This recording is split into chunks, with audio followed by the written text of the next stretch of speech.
Hi, welcome to another Derek Does. Today, we're gonna do this. Hi everybody, welcome back to another Derek Does. Today, we are gonna be doing it on this jacket. This is the N-2A Jacket Flying Heavy Attach Hood. Long name. Basically, this is the cold weather jacket for the Air Force, for the Army. I'm sure the Marines probably had a version. The Navy would have their own completely different style of jackets because they generally make their own equipment as opposed to the other side. But this is the N-2 jacket. There was an N-2 and then there was an N-3. The N-3 was a full-length parka that came all the way down to like your mid-thigh area. This is the N-2, which just comes to the waist. So this would be great for in an airplane where you don't need all that, but it's still going to be cold, but you still want that maneuverability, and you would also have probably insulated pants on. But if you're on the ground, you would probably want the N-3 because then you could actually have a longer jacket as you're out in the elements. The common jacket, they would be worn anywhere from the Antarctic all the way up to anywhere where there's really cold. You would need a heavy duty jacket like in Alaska and that sort of thing. But today we're going to talk about the N-2. Now the N-2 there's three versions of the N-2. There was the N-2, which was in an olive drab. There's the N-2A, which is in this blue color. And then there's, I guess it's an Air Force blue maybe. And then there was an N-2B, which was in a sage green, which is that kind of that darker green color, not really olive drab, but it's more sage. In junior high, I actually had an N-2B that I purchased because I had a really long walk through the woods to get to the road to get to the school bus. And it was almost a mile, and in Missouri it got pretty cold, and it was a great jacket to wear, and I wore it. And I bought it specifically because one, it was super warm, two, it was cool military, and three, I could fit it into my locker because it's smaller. I couldn't fit the N-3 into the locker because it's just too much of a jacket. Now I've had a couple of the N-3s also. I've gotten rid of them. I think they're just too much. You really have to be spending a lot of time out in the elements, I think, to actually warrant having an N-3. They're fantastic jackets, parkas, but they're just a little too much. This is a little bit better because you could actually wear this. You don't feel like you're just in this complete thing, but it's a heavy, heavy jacket. It's probably 6 pounds, if I were to guess. It has a fur-lined hood, and then it's kind of this quilted, I'm sure this is wool. If it says, it may not say on this one. Generally the others would be, it's like a wool material on the inside and the nylon on the outside. This would probably be from the late 40s, early 50s in the Korea War era. And the cool thing about the N-2 is that this huge snorkel hood actually unzips and then just lays kind of like that varsity jackets, you know, like the girls would have with the hoods. It would unzip and then you could lay it on each of the shoulders so the hood doesn't get in your way if you're leaning back. And then when you need the hood, you zip it up and off you go. It also has snaps here, and I'll show you close-ups of that can snap to the back. There's two snaps here that you can snap it. I don't know if this one will actually snap or not. Yeah, it snaps. To get it out of the way, just kind of hold it so it doesn't flop around crazy. But this is the jacket. I'll show you close-ups in a minute.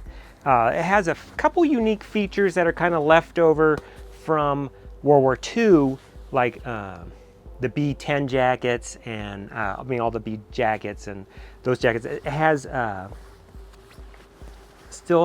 has two hand warmers on either side that actually can come in. So it's like a hand warmer, and then it can also come into an actual jacket that you have on the inside. So you have access to that, and you can snap that off so that you can't, gives a little bit of a wind protection. But it also has it for a oxygen mask. It still has remnants of that you would have it for an oxygen mask. Later in the 70s and the 60s, I guess, when you no longer see these black tags and it goes to the white tag, they got rid of that. But this jacket still has it because this jacket is from the late 40s, early 50s. It has probably one of the ugliest fur trims, and this was a wolf. When I first got it, I thought, wow, that's like just terrible. You know, it's like, who put that on? But every jacket you look, it has this exact same stuff. It's this really thick, coarse wolf hair. And apparently these also came, and I think more in the Sage ones, in the N-2B, it came with I think it's a coyote. And I think that's what I had when I was in school and had it. But this has this kind of this really coarse, it's a white with this black wolf on the front of it. Now, of course, the reason, I don't know if you know this, but when you have a snorkel jacket like this, and I'll show you, I'll put it on just so you can see. This is a large, it's a little big for me, but you would have this and it comes out so that totally blocks the wind, and then you just have this little snorkel opening that you can look through. This fur that is around there is a natural way to stop buildup of your breath freezing around your snorkel. So if you didn't have that, your breath, you've seen those guys, those pictures of the guys out in the, complete wilderness, and they've got, their whole face is covered in ice. With this, ice won't stick to it. So what we're going to do is I'll put it on, I'll show it to you. You can kind of see the fading. This is more of a purpley up the top. This is more blue, and I think that might just be from where the sun has hit this, not hit this, or vice versa. I'll put it on, I'll show you how it looks on, and then we'll do some close-ups, and you can kind of, I'll show you the features of it, what zippers it has, its internal features, that sort of thing. So this is what the jacket looks like. This is a large, and I'm more probably a medium now. This has a lot of room. Of course, you would, probably have a lot of stuff underneath this too, a heavy sweater, that sort of thing. This is with the hood zipped up and just down. It's really similar to the N3, only it actually feels a little lighter than the N3 actually. The N3 feels a little bulkier. So I think this jacket just on itself is a lighter version of that, even though they call it a heavy jacket with attached hood, is not as heavy as the N3 in my opinion, since I've had both. It has a zip front, and then also has buttons that you can button all the way up, snaps at the bottom, and then you have your hand warmers up here, and then you can also go inside the jacket and like adjust. See, you can adjust if you have pockets on the inside, and maybe you have another jacket and you want to get something out of that. You have a pocket here for your cigarettes, maps, that sort of thing. Pen slots with the little pen protectors here that I've mentioned before that you'll find in old jackets. You think they're the lids of pens that have fallen off, but they're actually pieces of metal or plastic they put in there so that when your pens stick them in there, they don't cut through your jacket. Now the hood, as you can see, if you can still hear me, really comes out, and you can keep it up like that if you need to. But I'll do a little turn so you can see how the jacket looks on. It's a really short jacket.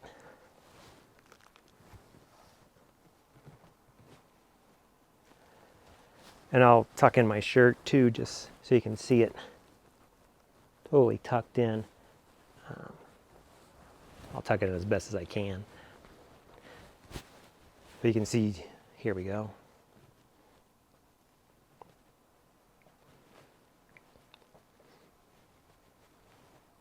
Let's take a look on some close-ups of the jacket. All right, so here's the jacket itself. Again, this is the N-2A.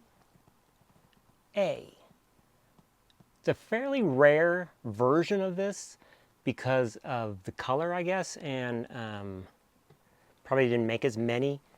Probably more so the green ones than this blue one. But this is the classic Korea War blue that the Air Force had. You can see it still has its Air Force stencil there on the sleeve. It's the real deal. Has here's the pocket here I was talking about. These are the slots for your pen that you stick in there so your doesn't cut through it. It's got a zipper there that opens up. The main zipper is a Conmar.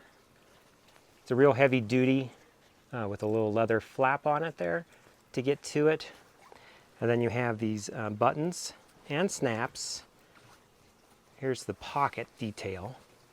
Has a pretty thick, like a wool lined pocket almost there. And then if you come out here, you see you can get inside the jacket. I don't think the N-3B had that. I don't remember that, but I could be totally wrong. And here you can see it's got this oxygen tab here, and its other part right there.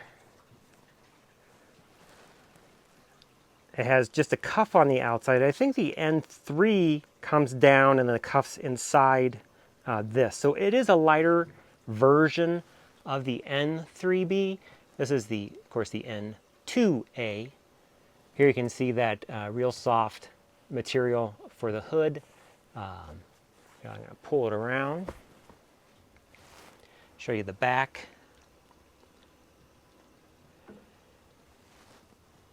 Has a nice waist on it, and really the knits on this one are really good. This actually, the whole shape of this jacket is in really top notch in my eyes. It's got a Talon, an old Talon zipper here that opens up like I was saying, and then here's these snaps that would then attach, where would they attach? Right there, down here. You can see they could snap onto that if it was opened up. And then here's just that awful, awful wolf fur that goes around, but it is what it is. It's what makes these jackets what they are. I'll show you the tag again.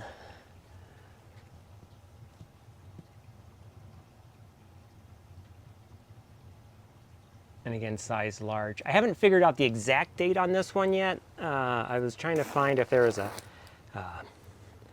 database to go by the numbers there, but I haven't found it yet.